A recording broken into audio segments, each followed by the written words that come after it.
Morning. Welcome to the Minnesota Association of Realtors e-video resource. My name is Chris Galler. Today we're going to talk about BPOs, CMAs, and appraisals, and some confusion about whether or not they're allowed or not allowed within the industry at this time. The Minnesota Association of Realtors leadership and the Department of Commerce have been meeting discussing a number and a large range of issues over the last few months, and they've come out with what is in statute today as well as what the regulations related to those statutes are. We want to explain them to you so that you know how to do your business free and clear of any potential difficulties. First off is that you want to understand that we're dealing with Chapter 82B, and there's a section in there on market analyses and when realtors can do them and not do them. This chapter does not apply to a licensed real estate salesperson or broker who, in the ordinary course of the licensee's business, gives a market analysis of the price of real estate if the market analysis is not referred to or construed to as an appraisal. The key language in this is in the middle, gives a market analysis of the price of real estate as part of your ordinary course. Ordinary course means what you're licensed for, and you're licensed for real estate buying, selling, transacting real estate. That's one of the difficulties. There's also a definition of a market analysis, which means a price opinion prepared by a licensed real estate salesperson or broker for marketing purposes. Some BPOs may not fall under the marketing purposes, and some BPO activity may not fall under the ordinary course of a licensee's business. We want to make sure that you're aware of that warning.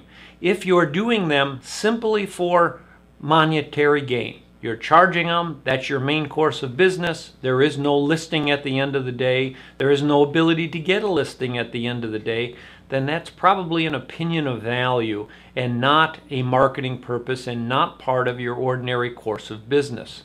There are appraisers out in the marketplace that can take that business. It's not like it won't go alone. And appraisers are saying, we have a license, and our license says that we're here for valuation of property. The real estate people are doing a valuation of property less than an appraisal in order to market their services to consumers who are buying or selling.